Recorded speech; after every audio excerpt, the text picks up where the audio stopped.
I just went to the car wash and I broke my Tesla. And no, it's not because I didn't put it in car wash mode. I went to one of those gas stations like drive-through car washes. And while I was inside that car wash, I forgot to fold my mirrors up. A very simple error.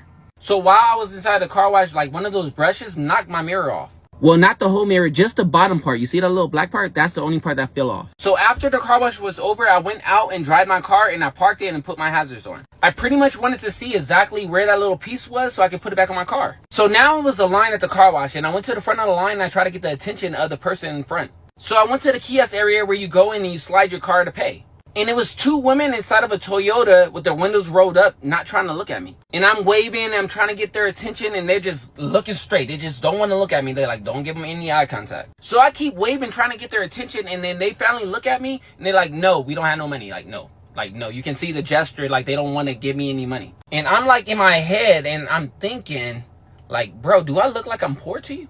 Or do I just look like I'm intimidated? I'm a light-skinned, like 6'2" person and like, they just like, no money? Like, I don't want your money. So the person finally rolled down their window and they're just looking straight. And I'm like, I'm trying to get a piece of my car that broke off inside of the car wash. And I'm not sure if she understands English because the person in the passenger seat starts to translate. Not to me, but to the person in the driver's seat. And I'm just standing there and they're not saying anything to me. I'm like, so can I get my piece? Because of the person in front that's inside of the car wash, washing their car is almost done.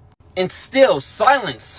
I'm just standing there like, bro, like I'm looking weird now standing here and it's a line. So everybody probably looking like, what is this tall black dude doing by here? Is he really asking for money? And I'm already irritated, mind you, because this woman think I'm poor. I own a car rental company and I pretty much was watching my car because it just came off of a booking. And she thinks I'm panhandling. And I was like, can I get my piece for my car? And finally she like, yes. But she doesn't look at me. She just looks straight like, yes, okay. The disrespect. And I forgot to mention that she had the window cracked like this much. You see that? To talk to me. Like she was scared for her life. Offended? Yes. Disrespected? Yes. But finally, after the person left out of the car wash, I was able to get my piece and I fixed my car. But that was crazy, bro. You couldn't just let me get my stuff. I don't want your money.